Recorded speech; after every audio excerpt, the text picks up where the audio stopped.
Okay, I have started recording, so we're going to get started right now. I got my new setup here. I started using it last week in the studio for doing Zooms with a little fancier lighting and sound.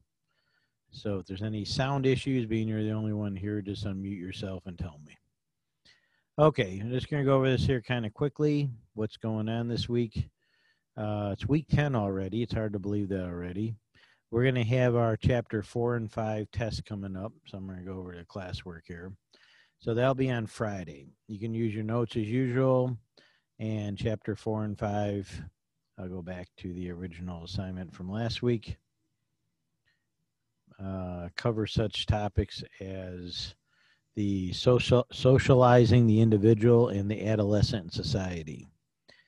And covers, in the first part, the socializing the individual. Big part is the nature versus nurture debate. Now, this week we have an assignment with a couple of videos relating to twin study. Twins are identical twins who grow up separate are a great way to study nature versus nurture. To what extent are they similar because of their genetic makeup, and to what extent are they different, which may be affected by their how they grew up or where they grew up and all the influences in their life. So it's really interesting to see identical twins when they come together.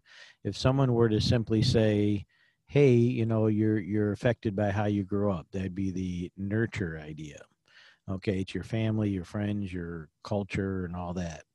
And then when you get two identical twins who sometimes grow up in different countries, not to mention different families and everything, and they get together and they have a lot of similarities, I mean, more than is coincidental, then you know that it's not solely nurture. Nature, hereditary, genetics definitely plays a role in personalities and things that you like and dislike and how you behave and how you think and how you turn out. Now, some people might go the other direction and say, hey, it's primarily genetics. In other words, you'd be essentially the same person no matter where you grew up. And that's probably not true either. Even though there might be certain characteristics that'd be the same, there'd be certainly be some differences if you grew up in a different culture, different family, different situation.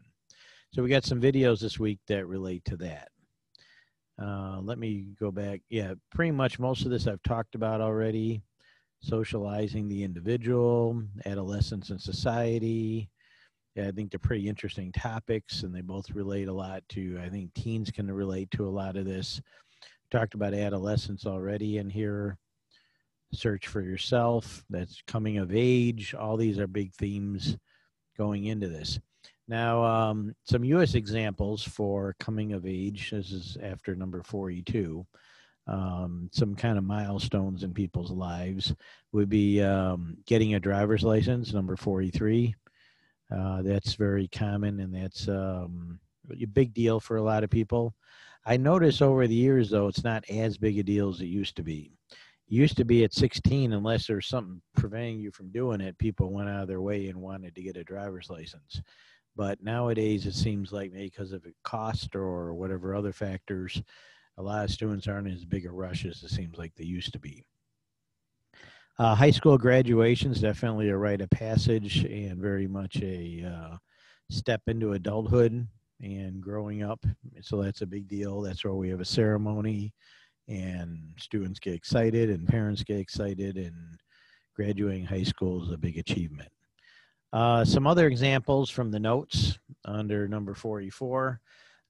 For Mexico or Mexican American culture in some cases, a quinceanera, which is when a girl, I believe, turns 15, and they have a, I don't know, they have like a party or a gathering, or they make a big deal about it. It's a step into adulthood, I guess.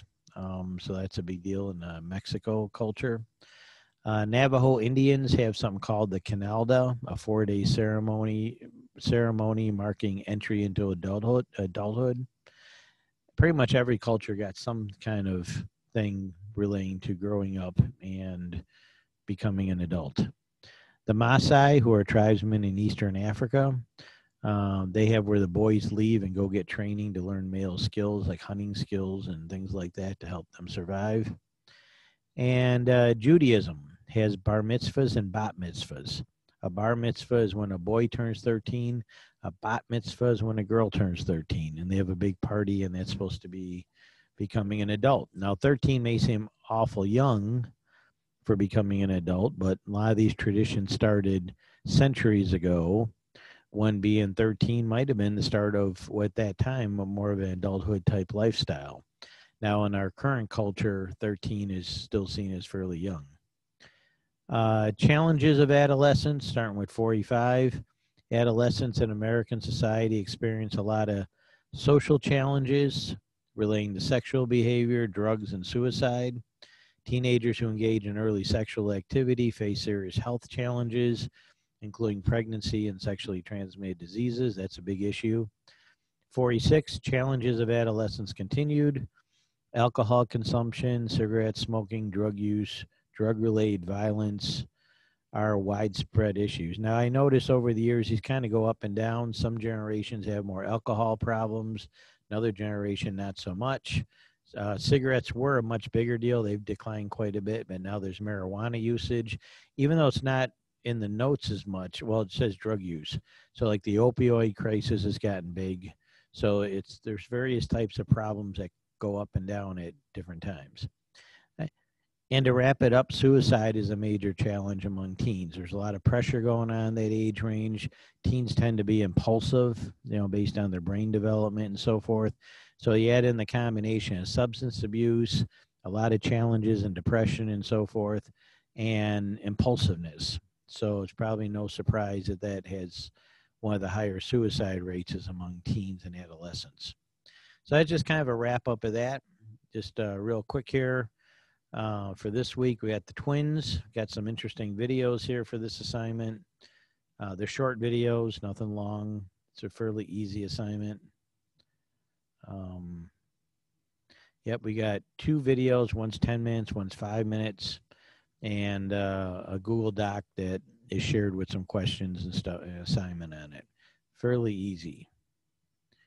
Then for we have a TED Talk about poverty with some interesting opinions. So again, when I share a lot of these videos, they have an opinion. They have a point of view. You may agree with that point of view. You may disagree with it, or you may be, partly agree, partly disagree. So when you watch them, you don't have to agree with everything. If you disagree, that's fine. You put it in your summary. Put it in your opinion. So that's why I have you write summaries and opinions. It's good skills to have. Summarizing a video or a speech or something you've seen or done. And opinion is where you can share your opinions about the topic, about the presentation, about what they talked about. I give you a fair amount of flexibility for opinion there. So that should be pretty interesting there. Poverty isn't lack of cash. Let's see what the name of it is. Often a little bit slow to load. Seems like the internet's particularly slow today. Poverty isn't a lack of character, it's a lack of cash. And not quite sure why that isn't loading here today.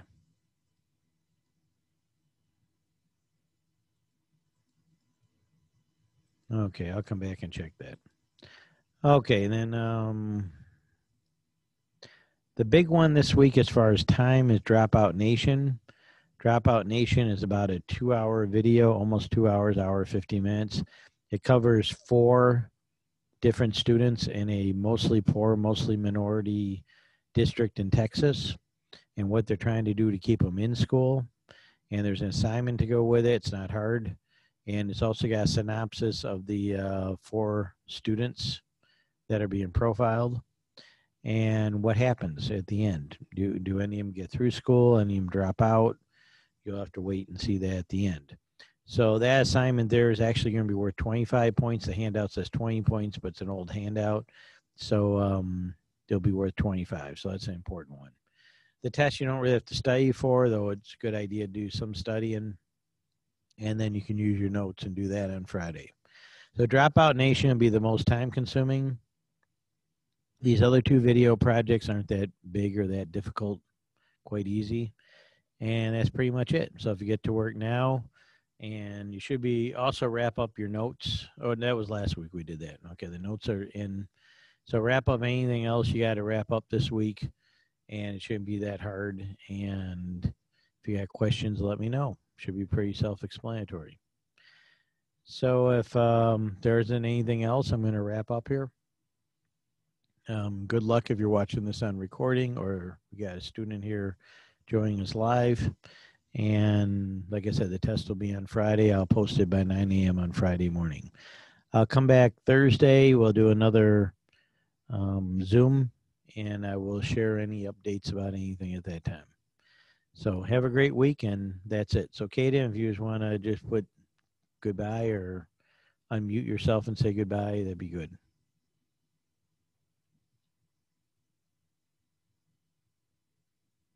Okay, I'm going to end the recording, end the meeting.